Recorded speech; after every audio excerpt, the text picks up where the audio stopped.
good love and good works, not staying away from our worship meetings, as some habitually do, but encouraging each other, and all the more as you see the day drawing near. Thank you, Father God. The scripture tells us that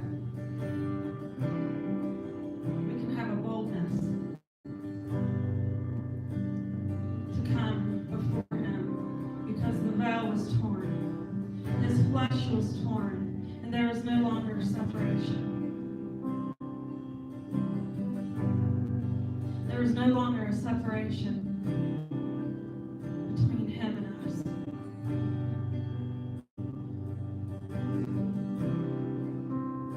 But we can come before Him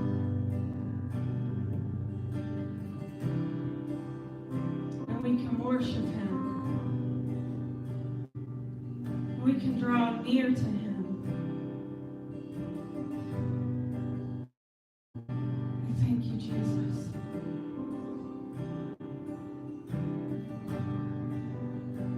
We thank you for this closeness.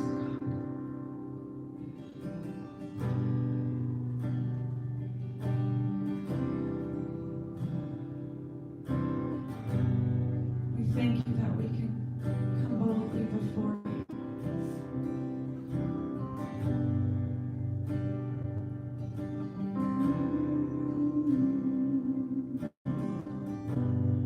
We come boldly before you, God,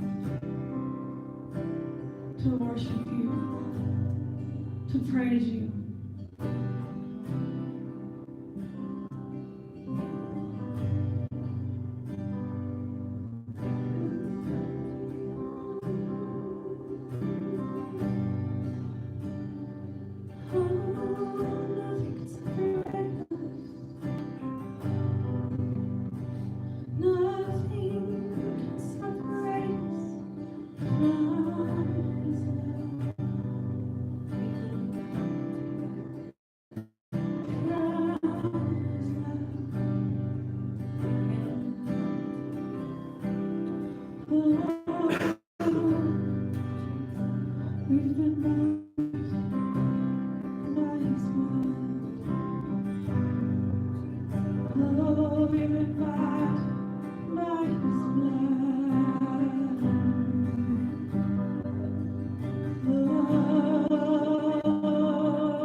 Open up my eyes in wonder.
He is worthy.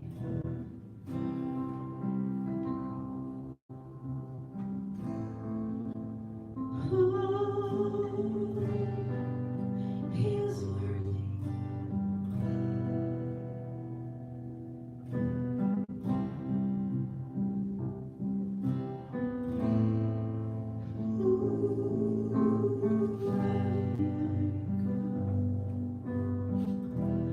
Worthy are you, King.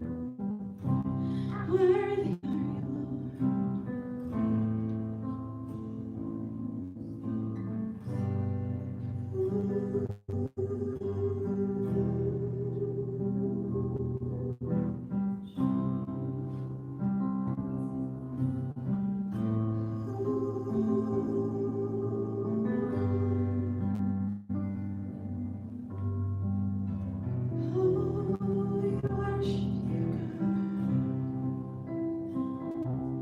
we worship you, God. Oh, we worship you.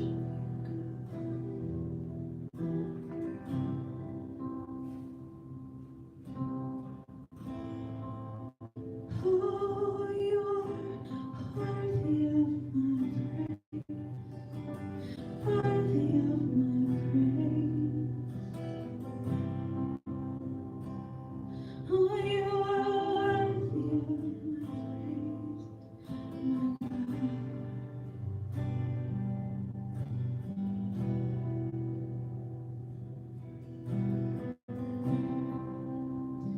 worthy of my praise, worthy of my praise, worthy of my praise, my God,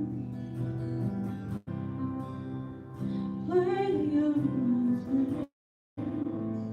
You are worthy of it. You are worthy of my praise.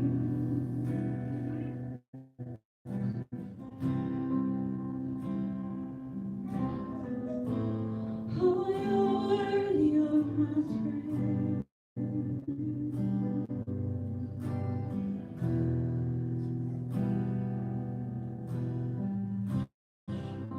Oh, you are clothed in majesty.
He's calling us deeper to worship Him.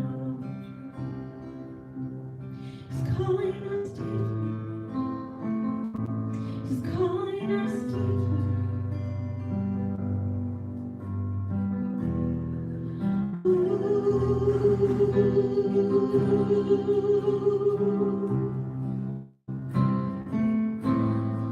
He's calling us deeper to worship Him. Oh God, we worship You.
ever saw, they don't do it so much today, but on TV, you ever seen this program that'll say that this message, which is very, very vital. I've been watching some stuff that's on some stuff that's on YouTube or regular TV, what have you, just periodically, not purposely, but just as I'm just got some spare time, watching a lot of the churches, ministries share what they say God's saying to them.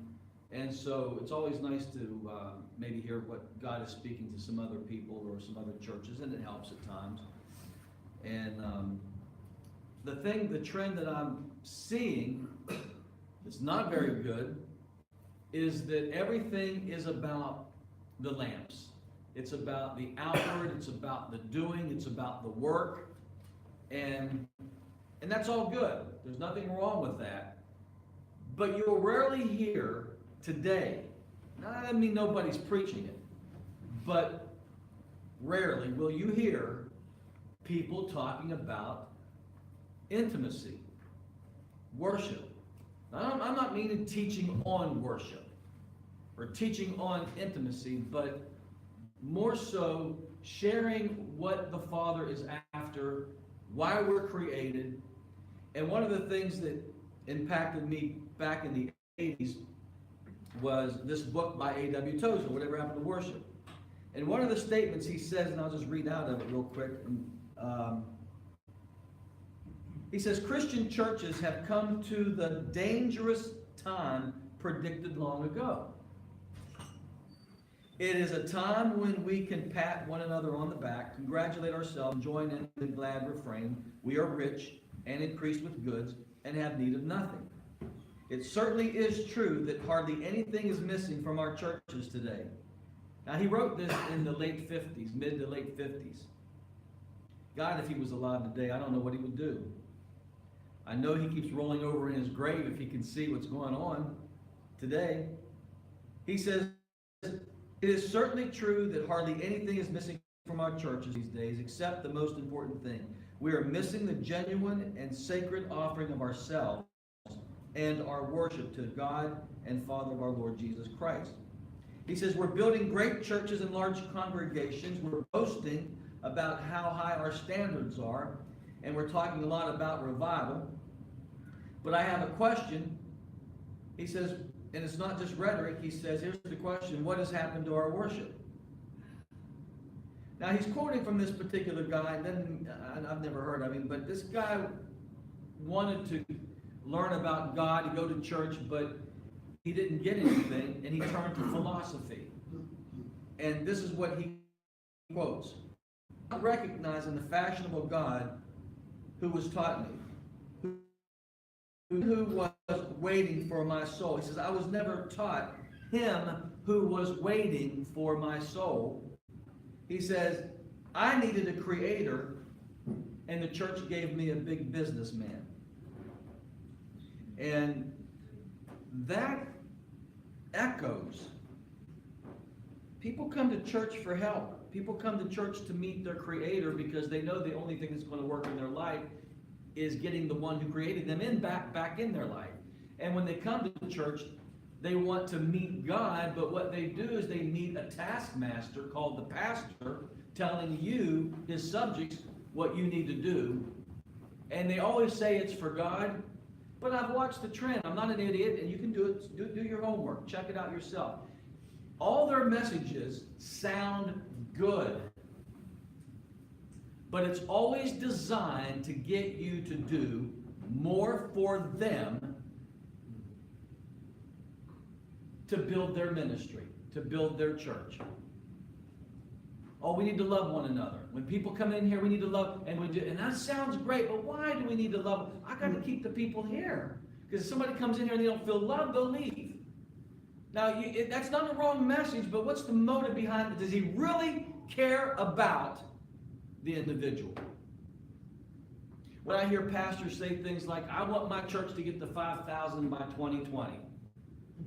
Well, what about you getting into the glory of God by 2020 and leading your people there? We're going to reach our community. Everything's community oriented. And I know beyond a shadow of a doubt, 9 times out of 10, I know what their motive is. It's not to touch the heart of God. It's to bring more people in, build their ministry, make more money. You cannot tell me that's not what it is. I sit there and I can see right through it. Well, why? Because I'm not hearing this message. Now, if we're doing this because of this message, if I've got my lamp because I've got oil, great. Use the lamp. But if all we're talking about is the lamp, which is the ministry, the outward show of the church, with no oil inside, then you know what Tozer calls that? Building wood, hay, and stubble. So we've got to get back to getting the oil in the lamps. And that's what the 7 churches, when Jesus was talking about the 7 churches in the book of Revelation, the last one being the church of Laodicea, he says, you have need of nothing. You think you're rich, you think you've got everything together, you're out there doing your thing, but you've got no oil because I'm not in there. I stand at the door and knock. Now, Matthew chapter 7, Jesus makes a statement to these group of people called the lost. When they said, did we not prophesy in your name? Did we not cast out demons in your name? And he responds, and the last thing they're going to hear is, I never knew you. Now that's the lost. I'm not going to say that to saved people. He says that to the lost. But then I showed you last week in Revelation chapter 3, he stands at the door and knocks to get into the heart of the church, to the people. So this week, as I'm meditating on that, here's what I saw. Jesus is going to tell the lost, I never knew you. And what he's going to say to the saved, you never knew me. Now let that sink in. Let that sink in. I never knew you, so bye-bye, they're gone. But to the church, he says, you never knew me. And that's why he's standing at the door and knocking. We can't let him in. We're too busy, or we think we have it all together because we've got so much. We're rich in all kinds of things, or we're too busy. You have to ask yourself the question, why? Now, if you've let him in and you are having a vibrant, and we'll give you a litmus test. This message will find you out if that's where you're at. That's where we all really need to be. I remember hearing a guy talk about how when he got into the ministry, he had the opportunity to travel with some people and get involved in some stuff. And he said, I ministered alongside of this guy. He's a lot older than me, and he moved into supernatural. He said, we were seeing people get healed. We were seeing signs and wonders, and I'm a young minister, and I'm like, man, this is... So after the service, he says, I made a beeline over to him to find out how you felt about all this miraculous we saw in this meeting. This is over in Europe. And so the guy said, what? He goes, aren't you excited? He's like, no. He goes, can I be honest with you? I'm bored. He's like, what? He goes, I'm going to go to my hotel room like I always do after services like this and look at the 4 walls and just be empty. He said, I know what's wrong. He said, I just can't get there right now. And this young guy, now he's not young anymore when he shared this in the book that I was reading, he said, I look back, he said, this is the problem of most ministers. Do you know why they're not happy with 500 and they want 5,000? They're bored with the 500. Do you understand that really, why would a guy get up there and say he wants thousands of people in his church? I had a church of 650, almost 700 people in the church. How many do you think I knew? Yeah. How many of those do you think I knew? At least 25%. I didn't know the 75%.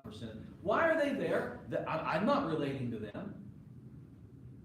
See, one guy, one pastor can only effectively shepherd at least 50 to 100 people. That's it. You can't get...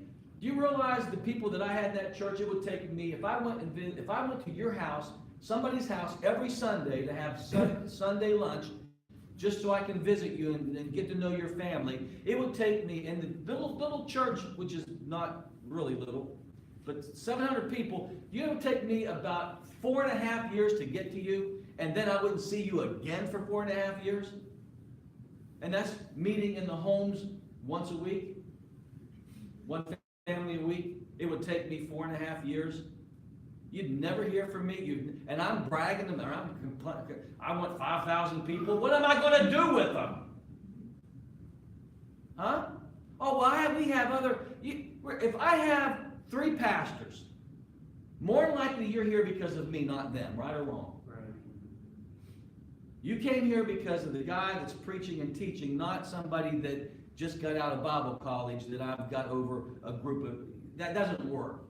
Look how many people you got on staff. They're not there for more than likely they're not there for that staff. They're there for the guy that God placed in that church, the set man. So when you hear these ministers, they're bored, they want more.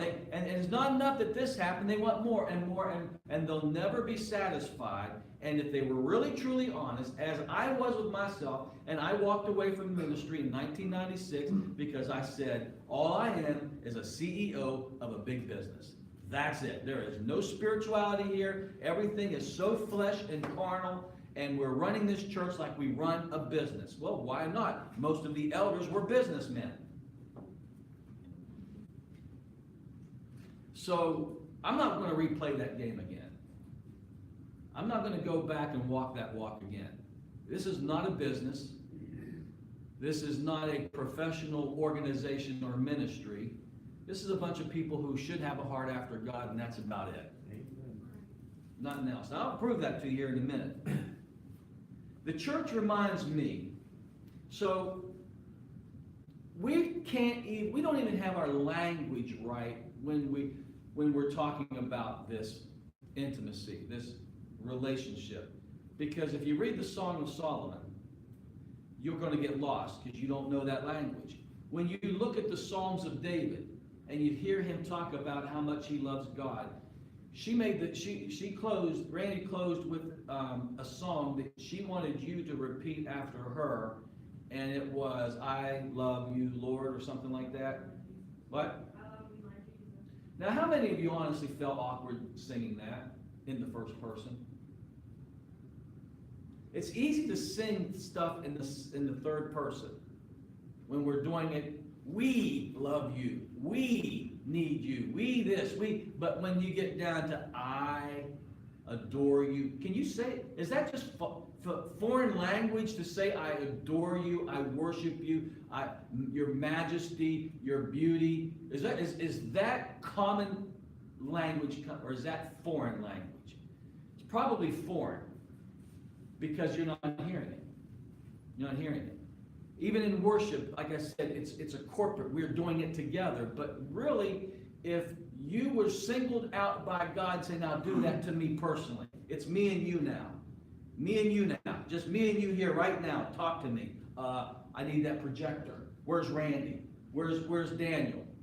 Where's the guitar? Wait a minute, God, I'll get you here in a minute. Come on, guys. Can you do it on your own? Now, the analogy God gave me was this. Remember when you had your first date with a girl or a guy? I mean, I'm talking about me. I was very shy, and I still am. You put me in a bunch of, I'm not going to be in the front talking. I'll be in the back being quiet, because by nature I'm shy. You put me on a first date, I'm freaked out. What do I say? What is the one thing the guys say to guys? Man, what am I going to say to her when she gets in the car? What are we going to talk about? I've had these conversations. You may have forgotten it because we're so old now. Most of us are so old, we've forgotten those days. But I remember having conversations like, well, you know, I got to write it down on my head. Okay, remember the Andy Griffith when Gomer didn't know how to talk to that girl, and Barney and he went over there and he was like there for like 2 minutes, and then he left because he ran out of conversation. So he goes over to the jail where Barney is, and he goes, well, aren't you getting ready for your date, Gomer? I already had it. Been there, done that. It's only 8:05. We don't know. He didn't know how to talk to a girl Like we don't know really how to be intimate with God. I don't know what to say to him. Now, it's easy to say, God, I need money. God, I need that job. It's easy to treat God like a Santa Claus. I mean, you get a little kid on Santa Claus, he or she's going to tell that old man everything she wants and needs, right or wrong. Unless they're freaked out by the beard and all that. But more than likely, these kids are in line to do what? Yes, right? Because they want him to know what they want and what they need. So we have no shyness with God when it comes to that. But when it comes to being intimate and telling him your heart, that you love him, and that you want to know him and all that, that's boring. Now here I'll take you here, introduction. Here's Moses, who saw 10 miraculous things that God did to Egypt to break the back of Pharaoh. He saw signs and wonders. He saw a Red Sea split. This guy saw things you and I will never see, and it did not fascinate him, because you're going to find him on the other side of the Red Sea in the mountain. Show me your glory. Wait. Wasn't that enough? Wasn't all that, those powerful moves of God in Egypt enough? And the Red Sea? And the burning bush that you got before all that? I mean, this guy saw a lot, and it wasn't enough. So if you think whatever you're waiting for God to do in your life, fascinate you, ain't going to happen. Because Moses saw a burning bush, Moses saw a Red Sea split, and it wasn't enough for him. So what are you waiting for? Because you'll always be empty. God will never be able to do enough for you. Santa Claus will give you enough. Because there's only one thing God has created that satisfies us as a people, and that's his heart. His life.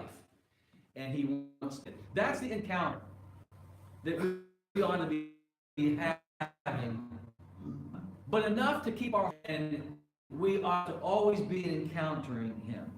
We may know him, not that I have arrived, not that I may know him, right? That I may know him. That's what God put that in Paul as a grace to run after him, to chase him. Just like a guy sees a girl and he starts wooing her, he starts chasing her or stalking her, right?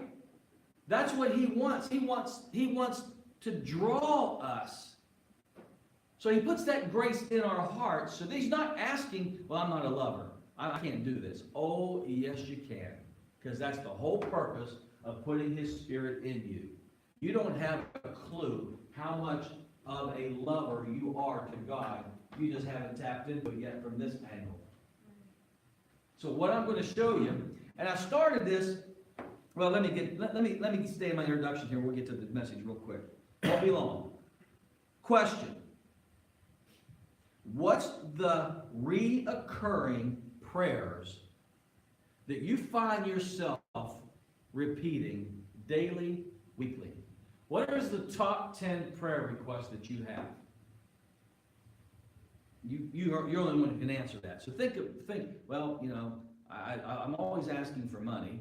I'm always asking for my needs to be met. I'm always asking for peace. I'm always asking for, think about what the reoccurring prayers. What do you pray when you go to bed and you lay there for that few minutes before you go to sleep? What are you praying about? What's going on in your spirit? What's going on in your head?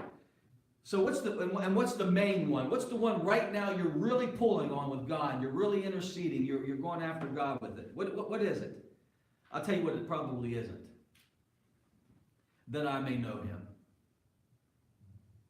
That ought to be the number one prayer. God, you know, I got all this, but you know what? What's more important than all of that is that you open my eyes that I may know you. That I may know your love. That I may know your heart.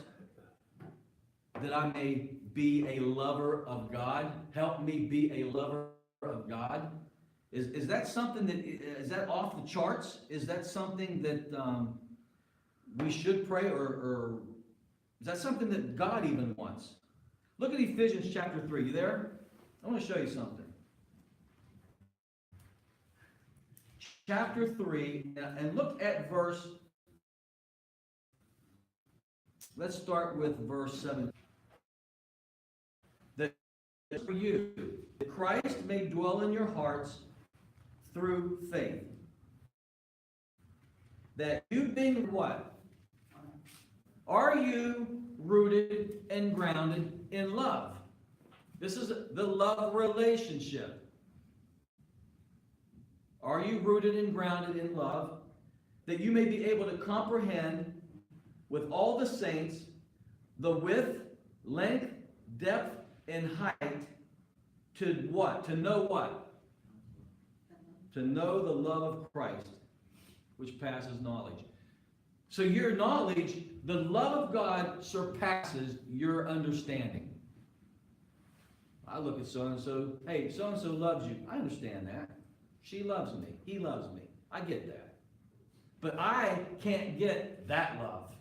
It's easy to understand the love from one another, but he says the love that God has for you, you don't know it. So you need to pray. The length, the depth, the height, the width. I mean, it goes beyond your ability to comprehend when you tap into the love of God. Now, if that's the case, we're not hearing anything on the love of God. Oh, yeah. God loves you so you can love one another. There we're back to square one. You want to offend me? Take the Song of Solomon and use it for physical, personal relationships down here. In other words, I'm going to do a marriage seminar. I'm going to preach from the Song of Solomon. That's not what that book is written for. That is the only, God placed in my hands a book on the Song of Solomon in the late 80s. I opened that up because I remember as a kid, they told me, yo, man, you got to read the Song of Solomon in the Living Translation because it gets a little pornographic. And it's, you know, as kids, you laugh at it. You know, look what's going on here. And so I always had to read it in the Living just for, nobody knew what that really meant. Never heard it taught on. So I never read from it, except to make fun of it in the Living Translation.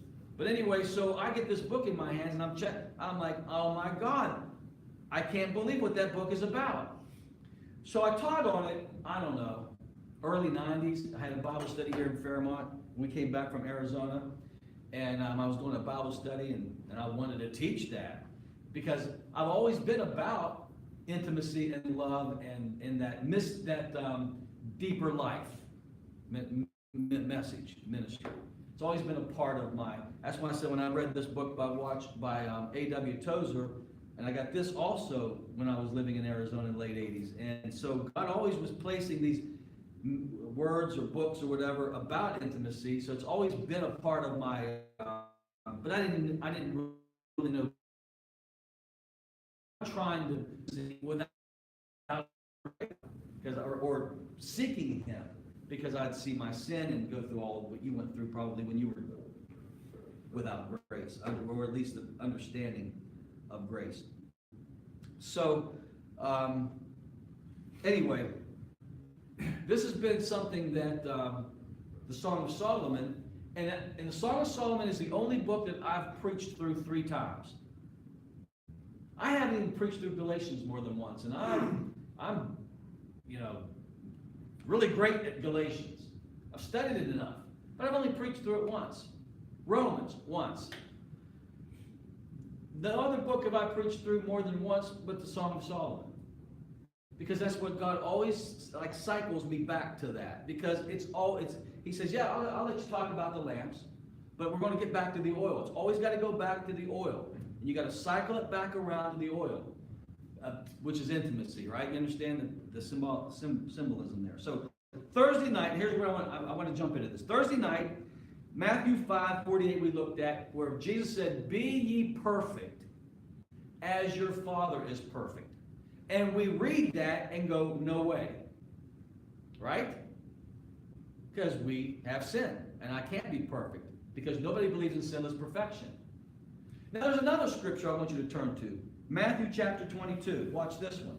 We automatically quit seeking for perfection because we know we can't attain it. So guess what? We settle for less. You can't be perfect. Why even show up to try? Right? I don't know. That's how I see it. I know a lot of people that are like, yeah, I tried that church thing, but it doesn't work for me. God wants me to be sinless or perfect, or at least sin less. Maybe not sinless, but sin less. Well, I'm not there. And then we just give up the pursuit. We give up the goal. We quit pursuing God. Look at Matthew chapter 22. This is another scripture that we've just written off because it's unattainable. See, we have to start looking at these unattainable scriptures different now that we are born again. See, after the cross makes a huge difference. And I'll show you that here in a minute.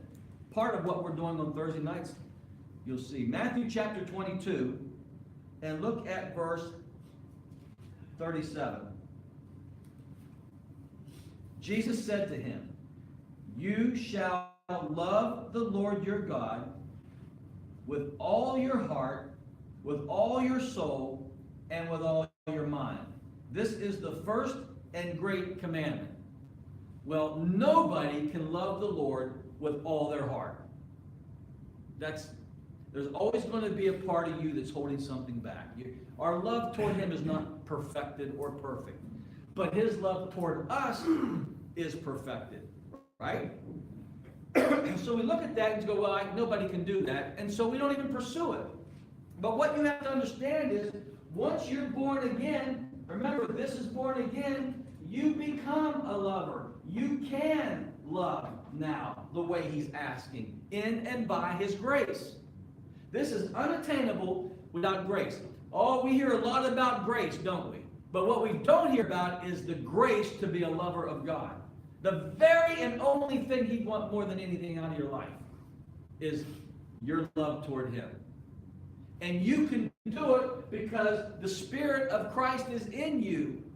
You can develop the language because he can renew your mind on that language. How to be a lover of God. A kid just dating doesn't have the language, does he? He doesn't know to say, "Oh, I adore you. I love you. You're fascinating. You're beautiful.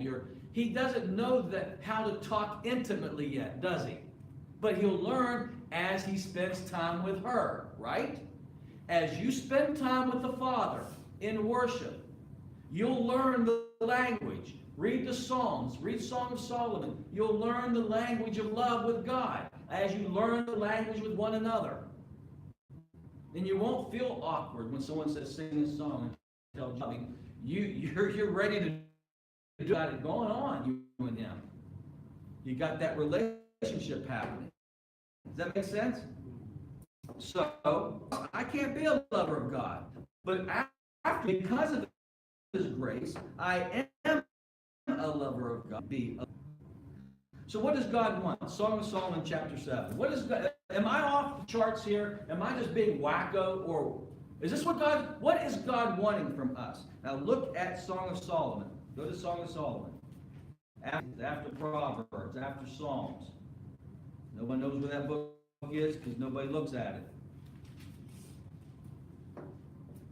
This book, do not use this book for your husband or wife.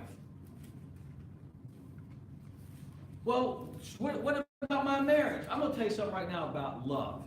If you're loving the Father in the way he designed it and desires to be, you will automatically love your spouse. You can't love your spouse if you're not receiving and giving the love to God. Huh? Come on, listen to me. You can use this book for marriage, but it ain't going to work because it's not designed to fix your... Why in God's name would he write a book in the Bible to fix your marriage that when you get to heaven won't be? Remember they come to Jesus and says, "Hey, we got this guy, and we got this woman, and her husband died, and her brother married her, and he died. So the other brother, and then he died, and they kept giving the brothers.